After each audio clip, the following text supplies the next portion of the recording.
Iyaba uburyo abacuruzi dukoresha twamamaza amavuta bwari buvugishije ukuri, amavuta menshi ari ku isoko yakabaye ako kanya yaravuyeho, yaracitse burundu. Mu kanya ndaje nkubwire bimwe mu binyoma abacuruzi bavuga ku mavuta bikaba biri mu mpamvu zigiye gutuma amafaranga agushiraho. In a world where beauty's prized, Yakwel is here, we've got the guide. For skin so radiant, pure and bright, we'll be your partner day and night. Ikinyoma cya mbere ngo product ziri natural zitarimo amakemiko ngo ni nziza cyane. Product kuba ari natural ntabwo biba bivuze ko izaga umusaruro. Yewe ushobora no kumara ibikombe n'ibikombe ariko amavuta ntagire umusaruro n'umwe aguha. Product zishobora kuba natural ariko zaguha irritation utigeze ugira kuva wabaho. Zishobora gutuma ufuruta ukazana ama allergy ku ruhu. Nanone ushobora kuzikoresha ugakoresha percentage irengeje urugero ikaba yakugwa nabi. Hari ukuntu ujya mu gikoni ugafata cinnamon ugashira ku ruhu, cyangwa ugasanga ngo uri gukoresha indimu, cyangwa ugakoresha ngo sinzi ngo amatungurusumu ngo ukayimena ngo ugashira ku ruhu. Ushobora gukoresha doze runaka ikakugwa nabi kurenza kuba wari gutangira gukora skin care uko bikwiye. Ntabwo ibintu dufite mu gikoni byagenewe gusigwa ku ruhu. Ibintu dufite mu gikoni barabiteka, barabirya, ntabwo ari byo gusigwa ku ruhu. Niba ushaka kujya wikorera skin care product zawe, genda ubyige, ugire ubumenyi runaka, umenye ngo ibi barabivanga, ibi ntabwo babivanga. Amavuta ni chemistry, kuvangavanga amavuta ntabwo ari bya buri wese. Ntabwo uruhu rwawe rwumva amagambo y'abacuruzi, uruhu rwawe rwakira biology. Ikindi kinyoma cya kabiri, higher percentage niyo nziza kurenza percentage ntoya. Ugasanga wishizemo ko vitamin C ifite percentage 30 ni nziza kurenza ifite percentage 10, kandi ntabwo ari gutyo skin care ikora.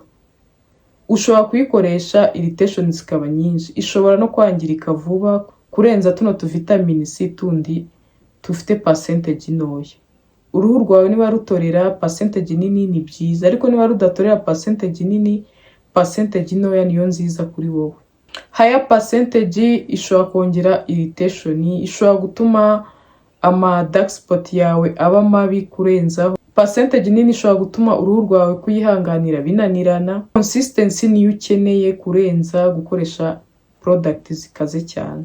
Ikindi kinyoma ngo nuko ukeneye ama actives menshi, ntabwo ari byo. Ntabwo ukeneye actives umurundo, kuko actives nyinshi zangiza barrier yawe, kandi barrier iyo wayangije kuyisana nabyo bigutwara andi mafaranga. Actives nyinshi zongera ama inflammation iyo ziyongereye nabwo n'andi mafaranga bagiye. Ikindi actives nyinshi imwe ishobora guca intege iyindi, ugasanga nta musaruro n'umwe ayo mavuta aguhaye.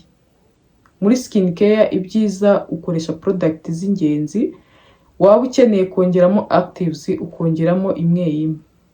Ntabwo ibyo ari ubunebwe, ahubwo ni ukwita ku ruhu rwawe uko bikwiye, uko abashakashatsi babivuga. Cya kane ngo ni ukuba uruhu rwawe niba rutangiye kukurya ngo ubwo ngubwo amavuta ari gukora. Hoya, kubera ko product zimwe na zimwe iyo uzikoresheje uruhu rwawe rugatangira kukurya, hari igihe aba ari tewiri, ari amazi yatangiye kugabanuka mu ruhu rwawe. Ashobora nanone kuba ari barrier iri kugenda yangirika. Uko kuntu wikoraho uruhu rukakurya twarabibonye ko biri mu bimenyetso by'uko uruhu rwawe rwatangiye kwangirika. Nanone bishobora kuba ari inflammation zatangiye gukorwa. Skin care nziza ikwiye kuba comfortable, ukwiye kuyikoresha ukumva uruhu rwawe rurayikunze, ukumva uruhu rwawe ruguwe neza. Ntabwo ari ikintu ukwiye gukoresha ukumva ngo uruhu rurimo ruratwikwa n'izuba, uruhu rurimo ruraba sensitive. Oya, witorera ibintu nk'ibyo ngibyo. Nanone ikindi kinyoma ngo nuko amavuta ahenze ngo ariyo meza. Hoya, ushobora gukoresha amavuta ahenze ntagire umusaruro aguha, kandi undi yakoresha amavuta ahendutse ukabona nibwo uruhu rwiwe ruri kugubwa neza. Uruhu rwawe ntabwo ruzumva ko amavuta ahenze, ahubwo ruzumva ubuhanga ayo mavuta akoranywe.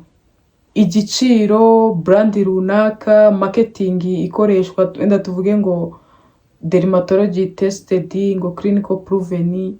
Oya, ntabwo ari byo bigena ko ayo mavuta yawe ari meza cyane. actives ziri muri ayo mavuta niyo agena uburyo ki uzabona umusaruro. Skincare nziza ntabwo ikwiye kugukenesha. Hari abantu tuganira akakubwira uburyo skincare yamuhenze, ugasanga ngo mu mezi 2 cyangwa mu mezi 5 ngo yakoresheje miliyoni 2. Oya, skincare nziza ntabwo ikwiye kugukenesha. Ukwiye gukora skincare ariko ukagira n'akantu ku mufuka. Uruhu rwiza iga.